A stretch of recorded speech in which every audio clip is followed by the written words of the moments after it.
comenzamos de nuevo entonces este segundo tiempo, dando la bienvenida y agradeciendo, como ya nos decía el Padre Antonio, la presencia entre nosotros del Padre David Cabrera Molino.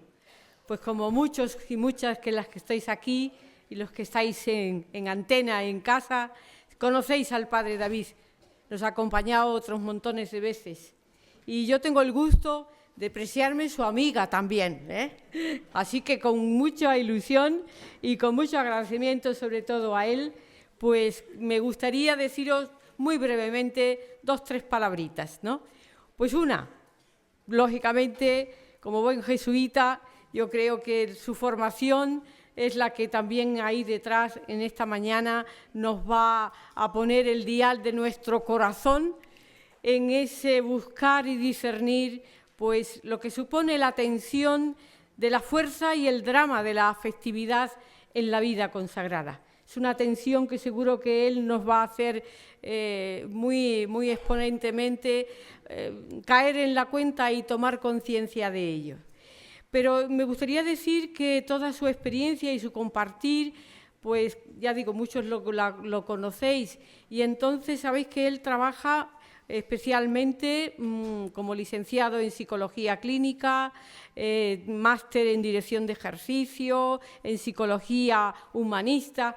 Por eso yo creo que su calidad humana sobrepasa esa misma palabra, ¿no? Creo que, de veras, David, tenemos contigo la suerte de poder en esta mañana hacernos más cargo de lo que supone el tesoro de nuestro corazón y dónde lo tenemos, ¿verdad?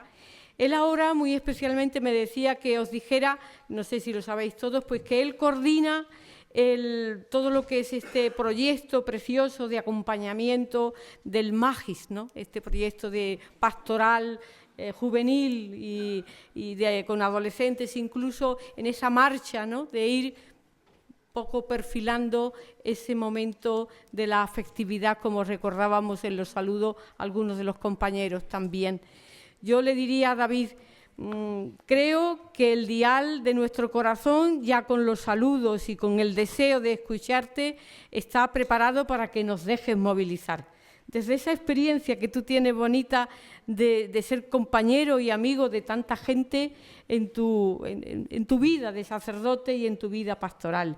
Creo que nos vas a transmitir con gozo pues esta experiencia que no siempre será fácil, entiendo yo, pero que por otro lado siempre es la experiencia de acompañar, la experiencia de discernir la voluntad y el sueño de Dios para cada persona. Es siempre la aventura en la que estamos todos, ¿no? Estamos ahí todos desde nuestras relaciones, desde los procesos que ponemos iniciados, y que David muy especialmente yo creo que con sus palabras nos va a hacer disfrutar.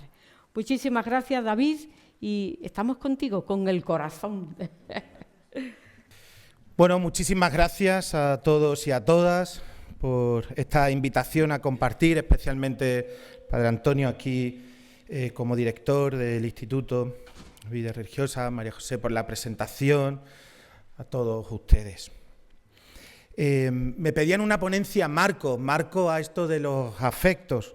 Nada fácil, como entenderán, me da mucho consuelo que te la piden por escrito y entonces eso le hace a uno sentirse un poquito más libre, ¿verdad? Porque diré lo que quiera y luego ustedes lo leen, ¿eh? Y eso siempre, bueno, pues es más animoso, ¿verdad?, para poder hablar aquí.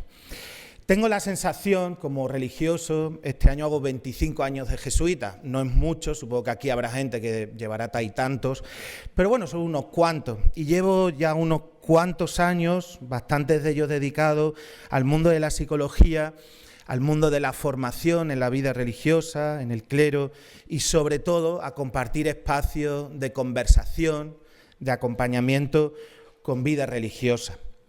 Y eso me hace constatar una cosa. Tengo la sensación de que llevamos años hablando de esto, de lo de los afectos. Y por eso cuando escuchaba ahora decir que había salido, ¿no?, la importancia de este tema, a uno de verdad que le alegra. Y por otro lado digo, pues qué más podemos decir de lo que ya tantas veces hemos dicho, ¿no? Esto refiere a la primera cosa, y es que es un tema complejo, que estamos todos llamados a vivir en su plenitud como personas consagradas.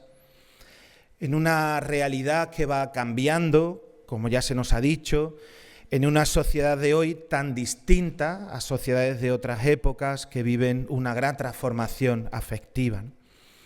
Por eso la reflexión que comparto con todos vosotros y vosotras tiene que ver con acentuar este perfil de lo que entendemos por afectos, por afectividad, en este contexto que supone ser consagrado y consagrada hoy. Y sobre todo tengo yo para mí mismo, pero lo comparto con vosotros, esto de vivirse afectivamente sano, que es todo un reto. El término afectividad va muy vinculado en la psicología, yo creo que en la vida, al ámbito de la sexualidad. Podría ser más entretenido poder hablar de sexualidad, siempre lo del sexo anima más. Pero he optado por alejarme un poco de todo el contenido, ¿no?, que se puede hablar desde nuestro celibato, de lo que tiene que ver con la sexualidad humana. Para mí no son términos que vayan separados, porque una de las definiciones de sexualidad es un modo de expresión y de comunicación de nuestra afectividad y por lo tanto toda sexualidad remite a comunicar lo que sentimos. Pero me alejo un poco de entrar en interpretaciones más de ese ámbito para centrarme en la complejidad. Creo que no es ni bueno ni siquiera ético y por supuesto no justo considerar esos dos elementos separados el uno del otro. Pero como les digo, voy a abordar más en estas palabras que quiero hacer el mundo afectivo y me quiero centrar en esa realidad humana de la vida afectiva y en particular en la vida consagrada. Todos nosotros tenemos la aspiración, ¿verdad?, de ser felices, de vivir en plenitud nuestros afectos, nuestra vida psicológica, pero hay algo elemental y esencial que no podemos olvidar y que quiero hacerlo ya al comienzo de mi ponencia. Nuestra vida afectiva tiene sentido solo si está centrado en Jesucristo y en su reino. Si nuestra vida afectiva se aleja de ese centro, no es, por supuesto, sano, pero tampoco va a hablar de nuestra vida consagrada. Creo que a veces interpretamos el mundo afectivo en un sentido de lo que deberíamos hacer y también de lo que deberíamos expresar. Pero es mucho más acertado cuando hablamos de vida afectiva que hablemos de lo que somos, no de lo que hacemos o de lo que expresamos. No se puede esa vida afectiva vincular solamente a un celibato funcional, para lo que sirve ser célibe, sino es mucho más, es algo identitario. Es algo que configura toda nuestra realidad y que nuestra vida afectiva traspasa, como somos todos conscientes aquí, a nuestra relación con el Señor y el vínculo con la misión. Lo dice así el Evangelio de Mateo: el que quiera seguirme, que se niegue a sí mismo, que cargue con su cruz y venga conmigo. Ese venga conmigo da sentido a todo lo que podemos experimentar y sentir de corazón.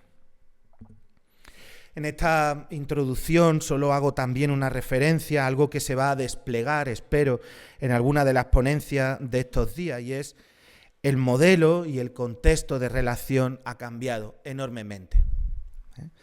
El modelo virtual ha venido para quedarse y entonces nuestras relaciones pues son más medidas, ¿verdad?, ya no con la carne y con el hueso, sino medidas con los móviles. Y nos relacionamos mucho en ese mundo donde ponemos y cargamos todos nuestros acentos, ¿no? Las redes conllevan una actitud psicológica que no es nada buena para el tema afectivo y es lo inmediato. ¿Quién no ha estado aquí, verdad, y ha sentido que al no recibir una respuesta inmediata a un WhatsApp siente afectivamente rechazo, abandono, descomprensión?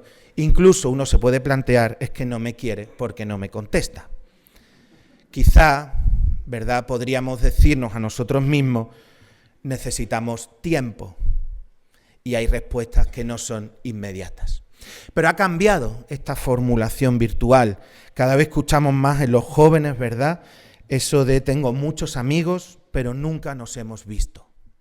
Eso nos puede pasar también en la vida consagrada. Tenemos muchos vínculos con personas que no conocemos de carne y de hueso.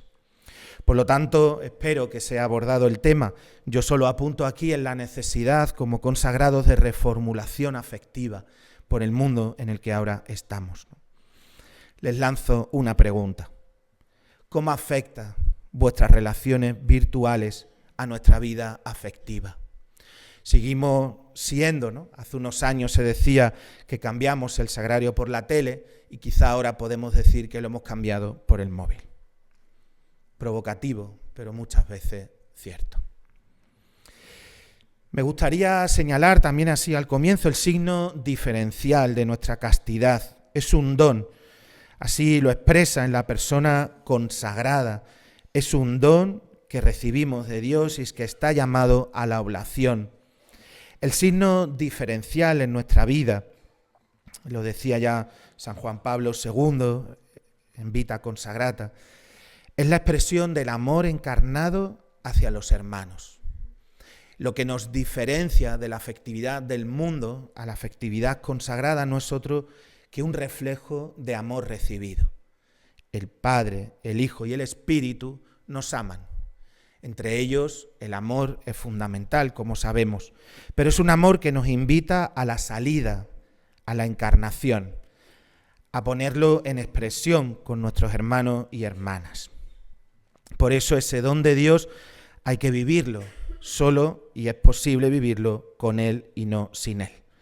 Creo que esto hace, y estaréis todos de acuerdo conmigo, en que nuestra afectividad en el mundo de hoy no solo es rara, sino que es particular. Es un modo muy particular de vivirnos. Señalar que esa dimensión humana de la que yo quisiera hablar aquí tiene muchas connotaciones espirituales que no sé si me dará tiempo a compartir, pero lo vamos a intentar. Empiezo con el primer polo, que es el polo de reconocernos afectivamente humanos, ¿no? ¿De qué hablamos cuando hablamos de afectividad? Mi experiencia me dice que no todo el mundo sabe a lo que nos referimos. Y voy a poner dos ejemplos de mi experiencia acompañando a religiosos, y es que solo nos importan los afectos y solo lo vinculamos al sentimiento del amor. ¿Cuántas veces, verdad, acompañamos, los que nos hemos dedicado a esto de acompañar a otros, al nivel afectivo cuando te dicen me he enamorado, ¿verdad? Y entonces casi exclusivamente le damos importancia y relevancia al problema del enamoramiento. Segunda cosa, pensamos en la vida religiosa y en la Iglesia que esto de los afectos es solo cosa de mujeres, nada más lejos de la realidad. La dimensión emocional es la dimensión más primaria en nuestra constitución humana. Por lo tanto, los hombres también tenemos emoción, también sentimos afectividad, ¿no? Pero parece que no es así, que solo cuando hablamos de afectividad o es porque nos hemos enamorado o es solo porque son mujeres, ¿no? No solo me parecen erróneas estas dos cosas, sino que además me parecen muy limitadas. Y voy a intentar justificarme. Cuando hablamos de afectividad, hablamos especialmente de lo que pertenece a los sentimientos y a las emociones. Voy a arriesgarme. El corazón no es el lugar de los afectos. Siento desmontar el cartel de estas jornadas. El corazón es el lugar, como sabemos de la biología, es el órgano del cuerpo que nos mantiene vivos. Y entonces aquello, ¿verdad? Si se nos para el corazón, morimos. Nuestros afectos no residen en nuestro corazón, nuestros afectos residen en el todo de nuestra vida. No seamos reduccionistas, ¿verdad? Ampliemos un poco el rango. En esa esfera, como les digo, de los sentimientos y de las emociones que intentaré explicar, hay otro término, es verdad que muy psicoanalítico, pero muy importante para entender esto de la vida afectiva, que tiene que ver con los afectos y con la definición de los afectos. El afecto, dice Freud, es expresión cualitativa de la pulsión. Se lo traduzco. Es una traducción subjetiva de una cantidad de energía vital. ¿Qué quiere decir eso? Pues quiere decir que esas emociones y sentimientos no son más que vivencias energéticas, pero muy en primera persona, es decir, subjetivas. Por eso no sentimos todos lo mismo, ni todos nosotros sentimos de la misma manera. Yo me he encontrado en mi vida que no siempre entendemos esto de las emociones y de los sentimientos, y que trabajar con ellos en la vida personal no siempre es fácil. Ya nos decía Platón que la vida afectiva perturba la tranquilidad necesaria para el alma, para poder comprender bien nuestros pensamientos y nuestra vida. Me parece muy certero. Esa energía afectiva que todos nosotros sentimos, todos, tiene un componente muy importante cognitivo, que a veces no le damos valor.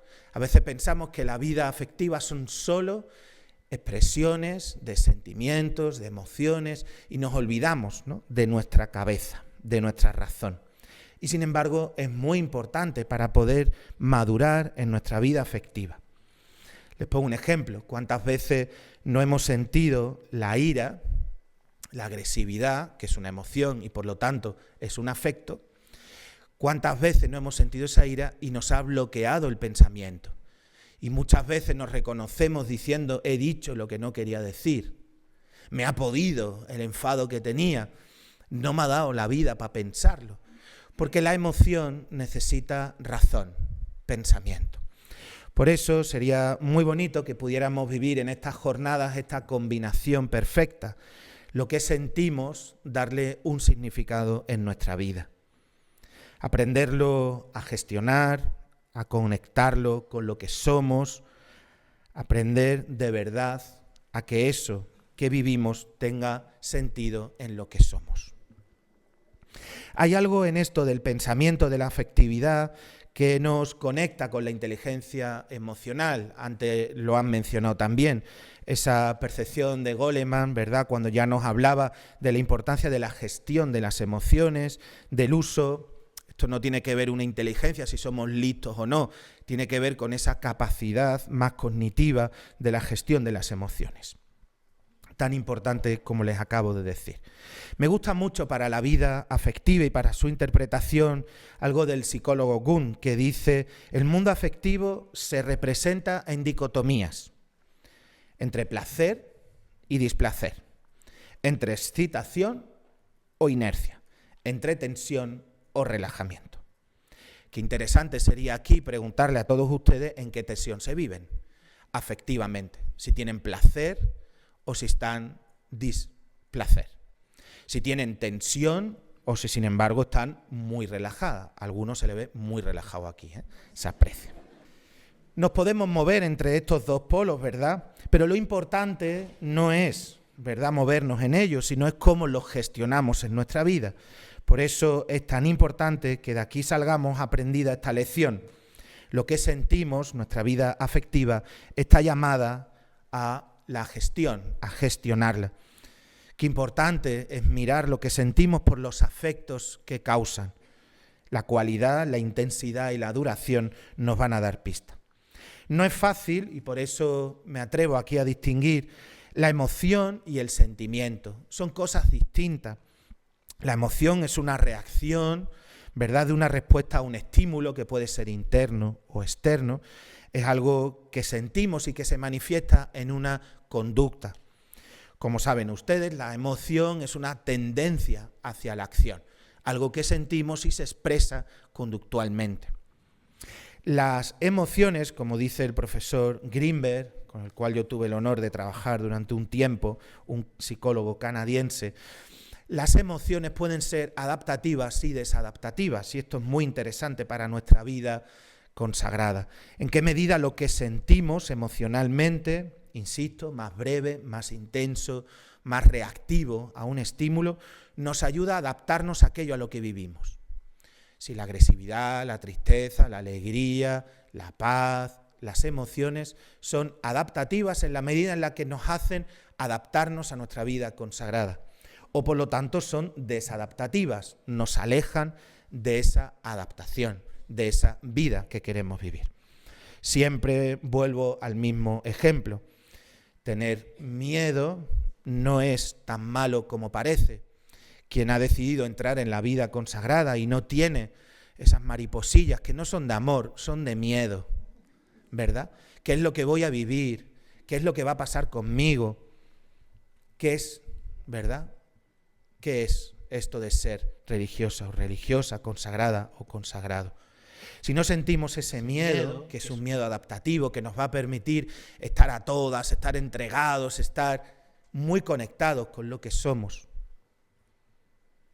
Pero también ese miedo puede ser desadaptativo. ¿Cuánta gente conocemos que por miedo no se atreven a dar un paso y se quedan siempre, ¿verdad?, en la puerta de nuestros conventos, decidiendo si sí o si no, algunos de ellos eternamente?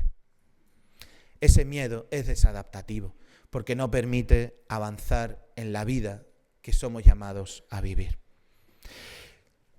Las emociones son innatas, venimos con ellas puestas de fábrica, o sea que eso es así. No siempre somos conscientes de lo que sentimos y gran parte de cuando hablamos de gestión emocional tiene que ver con nombrar, poner nombre, ¿verdad? A eso me refiero, para poder saber lo que vivimos.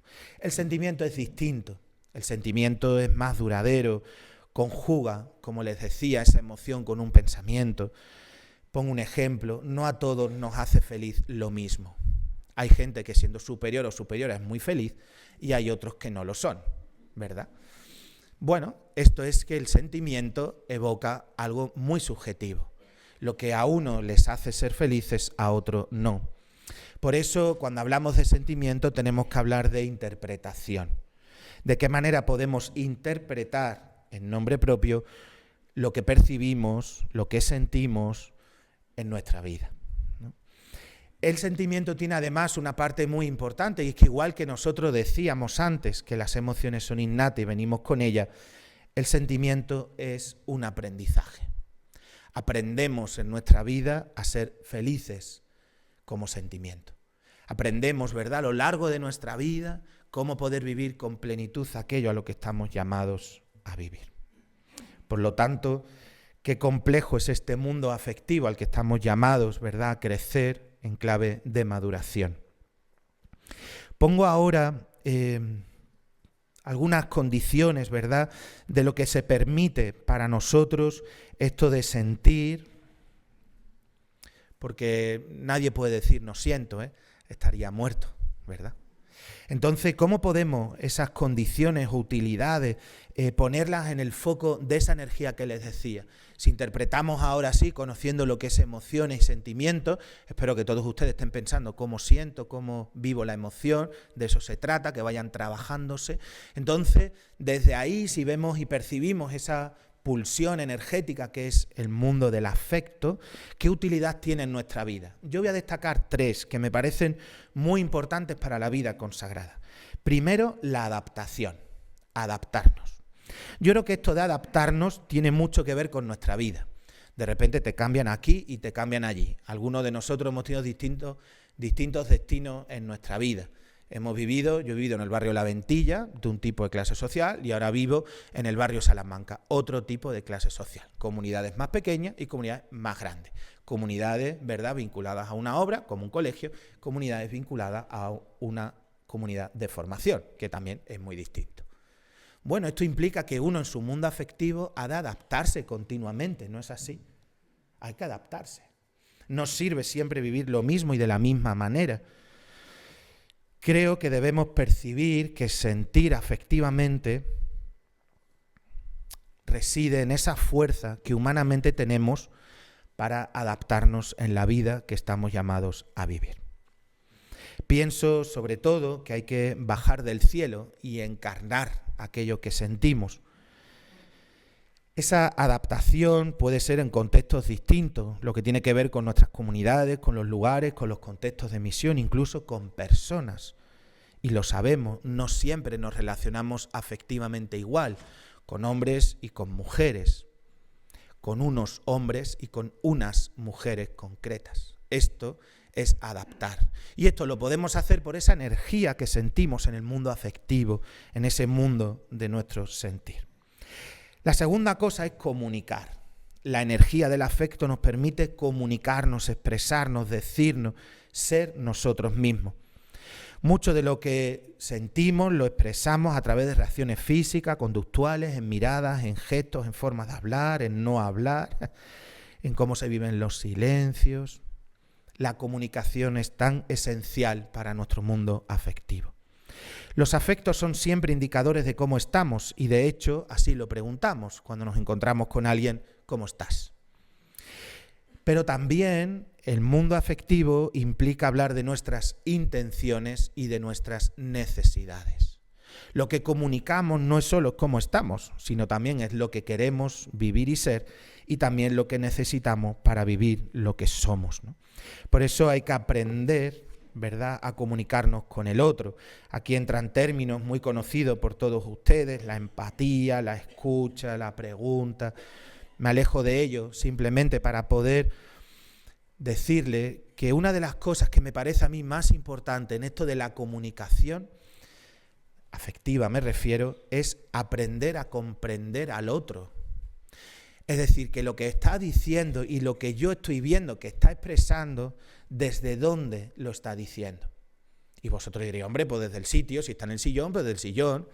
Si está en la capilla, pues desde la capilla. No me refiero a esa comprensión. Me refiero a esa comprensión del mundo afectivo. Cuando una persona dice estoy mal, ¿qué significa que esté mal? Cuando una persona dice que está triste, ¿qué es lo que significa? O una persona dice que está agitada, alegre, en plenitud. Comprender es un reto sin lugar a duda. Y la tercera cosa es permite motivarse. La motivación nace de ese mundo afectivo, como ya he dicho antes, ¿verdad? La energía pulsional del afecto nos moviliza a unas conductas y a unas acciones determinadas. Me hacía mucha gracia recordando al Papa Francisco, sin lugar a duda, en estos días tan simbólicos, ¿verdad?, donde le hemos perdido. Decía él, cuando preparaba estas palabras, que le impresionaba las caras de vinagre de los cristianos que viven de la Eucaristía y salen de la Eucaristía con tal cara. Y me preguntaba yo, algo debe fallar en nuestra vida si lo que celebramos no es capaz de motivarnos conductualmente en nuestra vida. ¿Cómo es posible que recemos el Evangelio, que vivamos pegados a Jesucristo con nuestra consagración y nuestra conducta no hable de esa buena noticia? No juzgo a nadie, motivo a todos para ver, ¿verdad?, conductualmente, para que podamos expresar aquello que queremos realmente vivir. Hay otras formulaciones, me parece muy importante, a esto que acabo de decir sobre las emociones, que solo voy aquí a mencionar para luego poder entrar un poquito más. Lo que supone ser capaz de conocerse, las emociones siempre son personales, es como lo de la fe. Yo no puedo creer por ti, por lo tanto tú no puedes sentir por mí. Aquí cada uno tiene lo suyo propio, ¿no? Las emociones y los sentimientos, el mundo afectivo lleva siempre un nombre concreto, el tuyo. Gestionar, por tanto, a nivel personal lo que uno siente y sentir esa fuerza que puede movilizar toda nuestra vida, ¿no? Lo han mencionado antes también, el tema, ¿verdad?, de la comprensión de la psicología evolutiva para poder entendernos afectivamente. Mucho de la organización afectiva, nuestros sentimientos, tienen que ver con cómo hemos relacionado ese madre-niño cuando éramos pequeños, cuál es nuestra historia afectiva relacional a lo largo de nuestra vida, desde la infancia hasta la juventud, para muchos ya en vida adulta y para otros ya en la vejez. Conocer bien nuestra historia. Para poder gestionar esto del mundo afectivo, tenemos que hacer siempre una mirada a nuestra historia y ver cuáles han sido los modelos de referencia afectivos que nos han condicionado. Esa es mi experiencia personal y esa también es mi experiencia con otros. Lo que hemos vivido nos ha configurado afectivamente. Nuestro modo de sentir tiene que ver con aquello que nos han enseñado a lo largo de nuestra vida. En explícito o en implícito, en consciente o en inconsciente. Les invitaría a todos ustedes que si quieren madurar en la vida afectiva, conozcan bien su historia. Hay un término fundamental, me gusta mucho que el Catecismo de la Iglesia Católica lo recoge cuando habla de la vocación a la castidad, que es integración. la integración lograda, dice el Catecismo, de la sexualidad de la persona. Me parece muy importante esta mirada integradora a la afectividad. ¿Qué es lo que significa integración? Significa hacer de algo o de alguien que pasa a formar parte de un todo. Qué interesante. Nuestra vida afectiva está integrada si está en sintonía con el todo de nuestra vida, nuestro cuerpo, nuestra psicología, nuestra forma de vida espiritual. Todo está impregnado, por tanto, de nuestra vida afectiva. De hecho, ver a alguien desintegrado, uno se da cuenta enseguida. Cuando lo que vemos de lo que se siente no es lo que se expresa, o sin embargo, o mucho más potente, su modo de vincularse a Dios, su modo de orar. Por eso creo que la integración es un tema muy importante y quizá en este marco del mundo afectivo una tarea pendiente para todos nosotros. No los estoy insultando siendo desintegrados, sino los estoy animando a integrar, a que todo lo que vivimos y sentimos a este nivel afectivo tenga sentido con todo nuestro ser, con toda nuestra consagración. Ahí entraría si nuestros modos de relacionarnos, de hablarnos, de expresarnos, hablan integrativamente en nuestra consagración. No hace falta poner ejemplos de esto. Hay un término psicológico, que es una de mis pasiones, que algún día, si el provincial me lo permite, quizá le dedique tiempo al estudio, y es el tema de la necesidad, las necesidades, ¿verdad? Nacemos con ella, en su raíz etimológica, hablar de necesidad psíquica tiene que ver con aquello de lo cual no te puedes desprender, forma parte de ti, y siempre la necesidad conlleva esa sensación de que nos falta algo. El más visible, ¿verdad?, las necesidades biológicas, cuando tenemos hambre o sed, nos falta alimento. Las necesidades más afectivas o sexuales, cuando sentimos esa energía de la pulsión, donde nos falta la caricia, el abrazo, la expresión del orgasmo, etc. Qué humana es la necesidad. Y siempre la necesidad nos condiciona a una voluntad de satisfacer, es decir, la necesidad afectiva, en este caso, genera en nosotros una tensión, la tensión de satisfacerla. Me parece muy importante que si queremos integrar nuestro sentir y nuestros afectos en esta vida consagrada, pensemos cómo andan nuestras necesidades afectivas, si están satisfechas o no y de qué modo se están satisfaciendo. Cuando hablamos, ¿verdad?, de integración en este nivel de necesidad, la pregunta es la siguiente: ¿lo que nos satisface está integrado en nuestra consagración? ¿Cuántas veces hemos visto doble vidas, modos de satisfacción afectiva no acordes a nuestra consagración? Pero tiene dos cosas muy importantes esto de la necesidad. La primera es que podemos humanamente representar el objeto perseguido. ¿Quién no ha soñado con el príncipe azul o la princesa maravillosa? Podemos imaginarnos tantas veces en nuestra vida consagrada con el abrazo que decidimos no hacerlo exclusivo. Podemos representar el objeto que nos satisface. Pero también hay otro elemento importante en esto de la necesidad, la capacidad de activarse para superar obstáculos.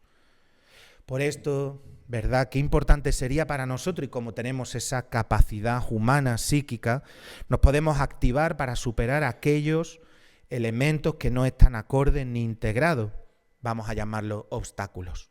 Para satisfacer nuestras necesidades afectivas, superemos esos obstáculos para poder de verdad integrar, satisfacer aquello que queremos humanamente a un nivel religioso consagrado.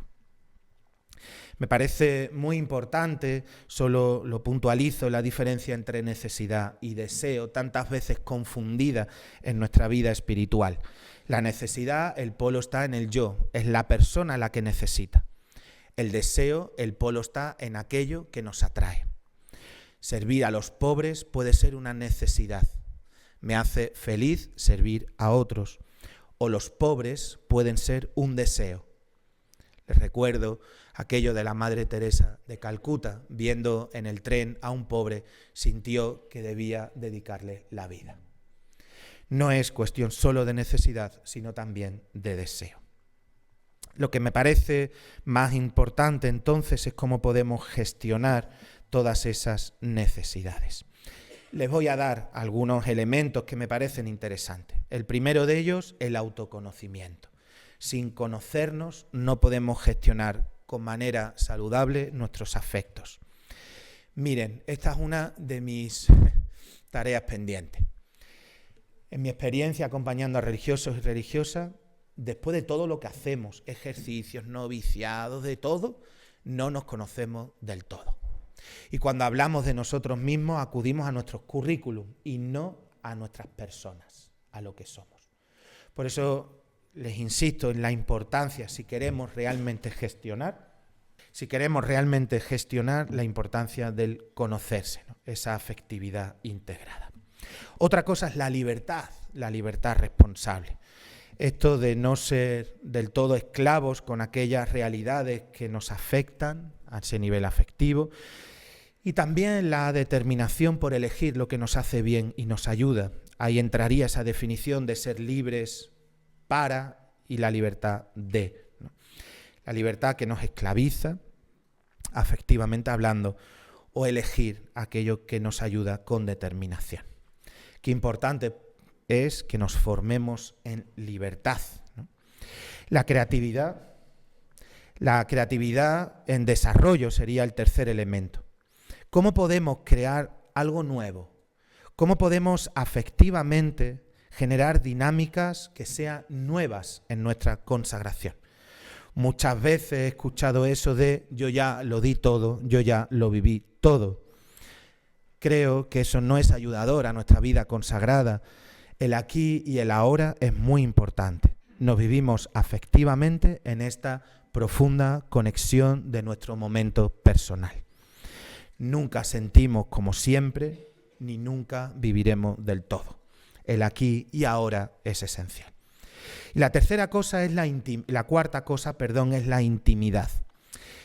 En mi opinión, hay un cierto temor y sospecha, yo creo que todos lo hemos vivido en nuestras formaciones, sobre generar relaciones de intimidad.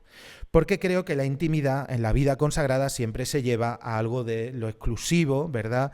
Se le da tintes demasiado sexuales, pero en psicología la intimidad es esencial. Si no tenemos relaciones de intimidad, no podemos madurar. La intimidad, y voy a explicar para que nadie, ¿verdad?, para que todos lo entendamos, la intimidad tiene que ver con generar unos vínculos sanos, vínculos afectivos con otras personas, fíjese, que sean capaces de generar para mí seguridad, confianza, familiaridad, amistad, estrechez, autonomía. Por lo tanto, tenemos como religiosos, religiosas, consagrados y consagradas que valorar la disponibilidad del otro para darme afecto. La intimidad no es hablar de nuestros secretos, es generar relaciones sanas, confiadas, amigables, puras en el mejor de los sentidos. No puede ser solo el hecho de tener reenfocadas las relaciones a la misión y a las tareas que se nos encomienda, eso no es sano. Lo sano es que tengamos relaciones con otros en el ámbito afectivo y que sean para nosotros relaciones de seguridad y de bienestar. No solo se trata de darnos, sino se trata de recibir a cambio de nada. Esto es muy importante para nuestra intimidad, el intercambio afectivo, ¿no? Me parece curioso si piensan un momento en esto de la intimidad referido a las necesidades que acabo de explicar antes, si nuestra vocación se convierte solo en un foco para cubrir necesidades afectivas de los demás, o son los demás los que son el foco de nuestro cumplimiento y satisfacción de necesidades, ¿no? Ahí lo dejo. Me parece importante que este último tema que quisiera tratar, la madurez afectiva, ¿no? Hay una oración de Teilhard de Chardin que habla: oh Jesús, ayúdame a llegar a ser humano. Y es verdad, la madurez es un tema complejo al que nunca llegamos del todo a vivirlo y que tiene que ver con esa capacidad de amar, de dar y de recibir afecto. Solemos vivir el riesgo de la divinización de nuestra afectividad o incluso de la espiritualización, pero para un psicólogo eso huele más a mecanismo de defensa que a verdad. Pedir la gracia, por tanto, al Señor de que lleguemos a ser verdaderamente humanos.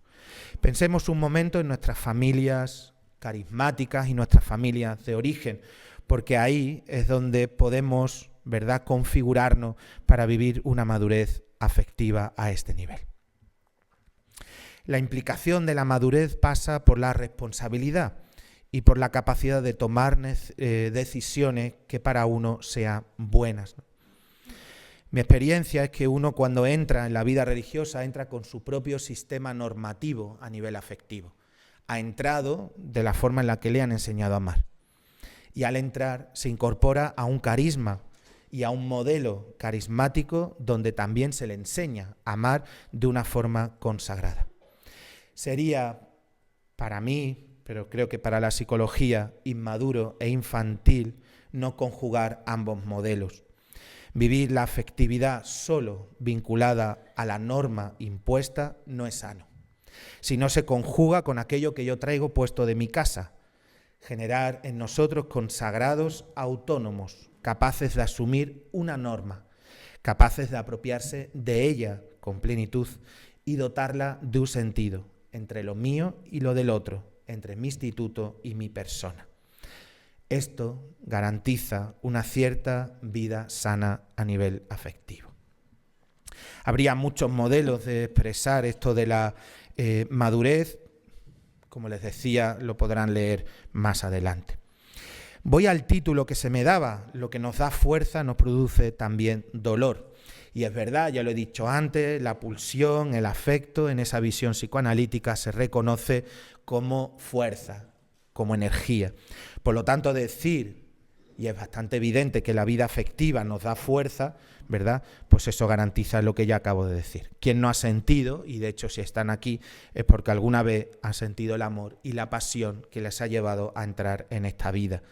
Sin esa pasión y ese amor y esa fuerza, uno no da el paso. Pero también es verdad que produce dolor. La vida afectiva nos hace sufrir y produce en nosotros daño. Voy a mirar dos conflictos de ese drama que puede causar en nosotros, ¿verdad?, la afectividad. El primero es la diferencia y la distancia entre el ideal soñado y la realidad cotidiana. ¿Cuántas veces nos hemos escuchado hablar de yo entré aquí para esto? Ese ideal afectivo, somos hermanos, somos todos amados, siempre consolados. Cuando uno empieza a vivir en esta vida, se da cuenta que la realidad no es siempre esta. Por lo tanto, el conflicto, el drama está en quien vive en un ideal poco alcanzable o en una realidad que no le permite crecer. Habrá desajustes psíquicos en esto, como entenderán, depresión, ansiedad, trastornos del sueño, muchas veces están vinculados a esta realidad distante entre el ideal y la realidad. Por eso, si queremos vivir nuestra vida afectiva de una manera más sana, hemos de buscar, consciente e inconscientemente, la disposición a esa apertura de ajustar lo que idealmente queremos vivir a un nivel afectivo y nuestra realidad. No siempre nos toca vivir en comunidades donde nos sentimos queridos, acogidos, amados, y eso no quiere decir que no nos sintamos llamados a esta vida. El otro foco del drama para mí surge en lo afectivo sexual, en esa combinación. La manera de vivir la afectividad tiene repercusiones en la elección vocacional. Hay que confrontarse constantemente con las expresiones que tienen que ver con nuestra consagración. La vida en común, las relaciones, el amor, el servicio, el diálogo, asumir el celibato, la amistad, la relación, etc. ¿Cuánto hay en nosotros de conflicto cuando intentamos vivir nuestra afectividad confrontada con esta realidad? Si la afectividad se vive como un drama, será por tanto bloqueo que hará sufrir. Si se vive, ¿verdad?, como relación, como implicación, puede llevar a la plenitud. Las dos manifestaciones que yo me encontré en mi vida más fuertes en este conflicto han sido las relaciones con el sexo opuesto y la autoridad. Habría para poder alimentar, si ustedes me preguntan, ¿verdad?, ¿qué alimenta nuestra vida afectiva, nuestra vida más desde los afectos? Pues inmediatamente deberíamos pensar en las relaciones, ¿verdad? Las relaciones con uno mismo, lo que ya les mencionaba antes, qué importante es la autoconciencia, la autocompasión, el autocuidado. Solo mencionar aquí, ¿no?, de la importancia que tiene cuando nos relacionamos con uno mismo, de ser conscientes de nuestros dones y limitaciones, de nuestras fuerzas y de nuestras debilidades. La sintonía de nuevo con lo integrado, como les decía hace un momento. Pero apunto a una cosa que cojo prestada de compañero y amigo Carlos Domínguez, jesuita y psicoanalista que muchos conocerán y habrán leído. Él menciona en un artículo suyo que la cultura de la autoestima no nos está haciendo mucha ayuda en la vida consagrada. No puedo estar más de acuerdo. Estamos en el tiempo del wonderful, de que todo es maravilloso y estupendo, de que mientras tú estés bien, todo está bien, y no siempre es verdad. Es importante, sin lugar a duda, que el amor personal nos sitúa, ¿verdad?, en nuestra vida, que es importante que nos amemos, nos queremos y estemos lo mejor posible, sin lugar a dudas. No seré yo el que diga lo contrario. Pero también he de reconocer que si el polo es la autoestima, por tanto, el polo será el narcisismo. Solo yo seré la medida de medir. Este es un tema muy interesante para la vida afectiva bajo el prisma de nuestra obediencia, autoridad y poder, pero lo dejo porque creo que ese tema lo van a tratar en otra ponencia. Lo que tiene que ver con quererse, mimarse, aplaudirse, premiarse, valorarse positivamente es muy importante, pero si no está vinculado a la alteridad religiosa será dañino para nosotros. Una buena manera de ver esto es si esa autoestima es punto de partida o es punto de llegada. Si es punto de partida, tiene sentido. Si es punto de llegada, será dañino. Siempre la llegada es Cristo y su reino. Hay otras relaciones, ¿verdad?, que son las relaciones de fraternidad, que todos ustedes conocen, la importancia de vivir con otros, de la fraternidad cristiana, de la importancia de la amistad, del sentir profundo, de valorarnos y querernos como somos y como estamos, ¿no? Voy a ser un poco atrevido y me van a permitir, porque yo soy muy contrario a algo que se suele usar en la vida consagrada y que no estoy de nada de acuerdo, pero esto necesitaría horas que no tengo para matizarlo, pero lo voy a puntualizar aquí lo que quiero decir. En este contexto de la vida consagrada hay un lenguaje que solemos usar referido a la familia cuando nos tratamos entre nosotros. El padre o la madre no sé qué, el padre no sé cuánto. O incluso cuando nos llamamos entre nosotros hermanos y hermanas. Entendido todo eso, y del cual, como ustedes entenderán, puedo estar de acuerdo, el lenguaje dice y expresa cosas. Y llamar a otro sujeto padre o madre tiene unas connotaciones muy fuertes a nivel psicológico, que no siempre son sanas para la relación fraterna. Pero llamarnos hermanos y hermanas entre nosotros tampoco lo es del todo. Ven mi provocación, ¿verdad? Porque claro, ¿qué es lo que ocurre? Que eso connota, y yo he visto a muchos religiosos y religiosas pensarse que en la vida de comunidad o somos hermanos o no tiene sentido.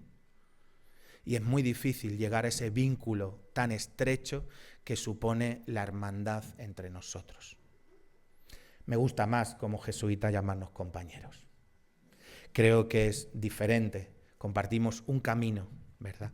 No quiero imponer un lenguaje, solo quiero hacerles ver que cuando hablamos de nuestras relaciones fraternas, el lenguaje que usamos expresa y dice algo de lo que podemos idealizadamente pensar que tenemos que vivir. Es todo un aprendizaje en nuestras vidas comunitarias, convivir con lo bueno y con lo malo, con lo fuerte y con lo débil. Qué importante sería también vivir nuestras relaciones con Dios como fuente de amor, ¿verdad?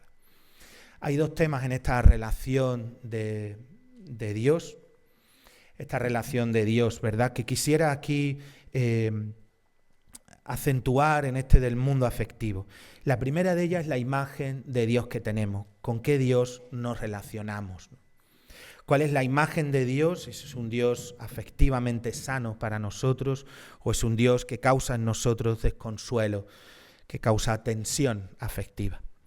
Pero también pensemos no solo la imagen, sino la forma en la que nos relacionamos con Él.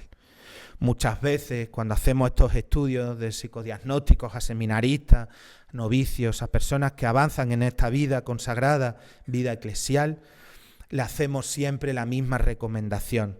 Desde la psicología, tener relación afectiva con el Señor Jesús es fundamental y muy importante para nuestra salud mental. Porque eso garantiza, ¿verdad?, aquello que ya Jesús dijo en el Evangelio de Juan. He venido para que tengan vida y la tengan en abundancia. La misión de Cristo a la vida da sentido a nuestra vida consagrada. Por eso me parece muy importante que podamos también reflexionar y pensar no solo en el Dios en el que creemos, sino en la forma en la que nos relacionamos con Él. Hay algo de Erickson que no puedo no traer aquí, que habla de esa capacidad de generar que todos nosotros tenemos. Esa capacidad de generar vida. El foco y el núcleo está en Dios y por tanto en nuestra relación con Él. Desde Él a la vida y con Él en la vida.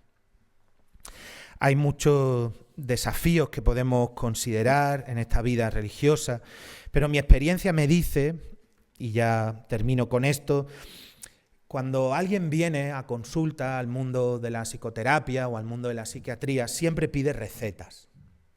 Y entonces pide, ¿verdad?, qué es lo que tengo que hacer, qué es lo que me tengo que tomar para estar bien. Así que yo, como buen psicólogo, les voy a dar algunas recetas. No puedo recetar, yo puedo aconsejar. La primera de ellas es la formación. Sin formación no podemos estabilizarnos afectivamente. La formación en la vida consagrada se hace hoy muy importante. Lo mencionaba antes, en el contexto en el que estamos, en el mundo en el que hoy estamos. Yo abogo aquí por la formación de esa dimensión afectiva. No es solo académica, sino también. No es solo colectiva, que también, sino que tiene mucho de que uno haga un proceso interior donde vaya aprendiendo a equilibrar sus afectos. La segunda receta. Dice San Ignacio en el libro de los ejercicios, el puramente ordenado. Poner orden, poner orden. Poner orden es algo que está vinculado a los afectos desde la espiritualidad ignaciana, espiritualidad de la Iglesia.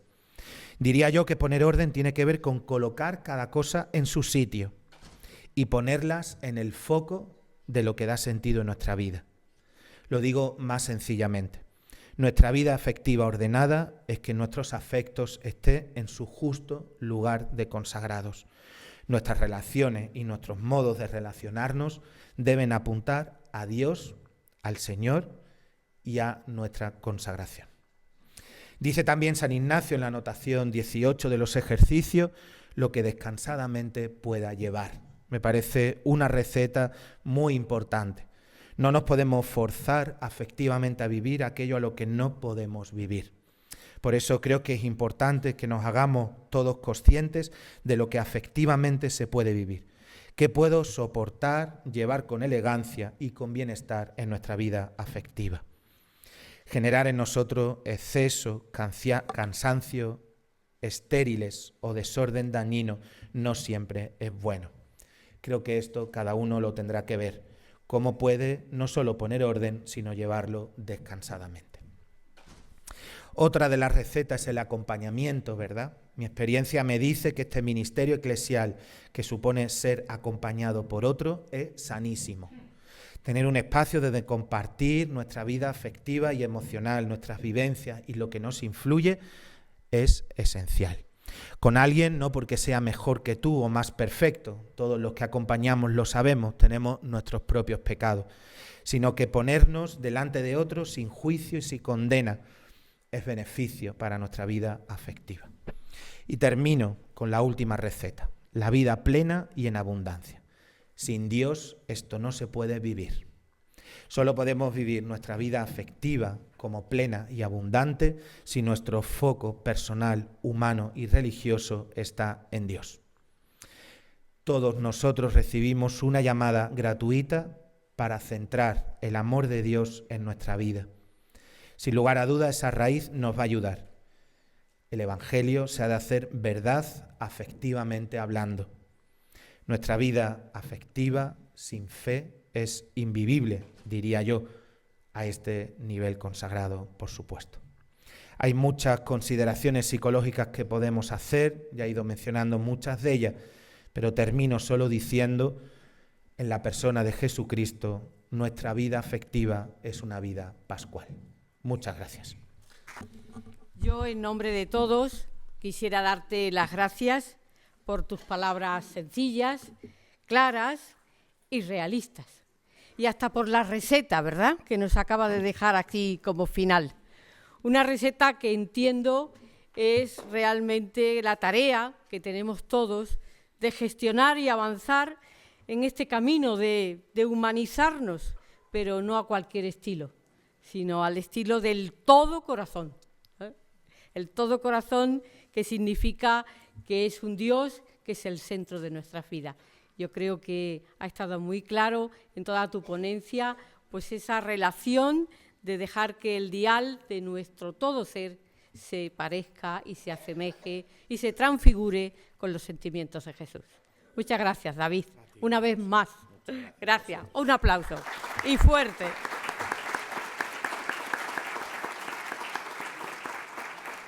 Tenemos unos minutos, ¿verdad?, todavía, para poder expresar también alguna pregunta que ya está recogiendo Laura.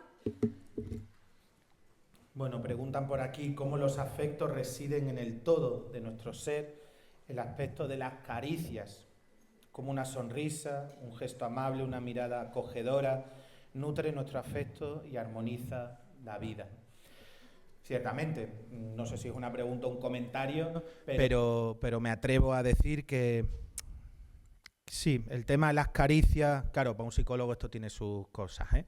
Entonces, claro, aquí uno, encima psicólogo jesuita, maestro de la sospecha, pues ya no os voy a decir. Pero es verdad que esos afectos, como les decía, en eso del todo de nuestra ser, y quisiera puntualizar en esto del aspecto de las caricias, en eso que decía antes de la comprensión, ¿no?, de cómo comprender al otro.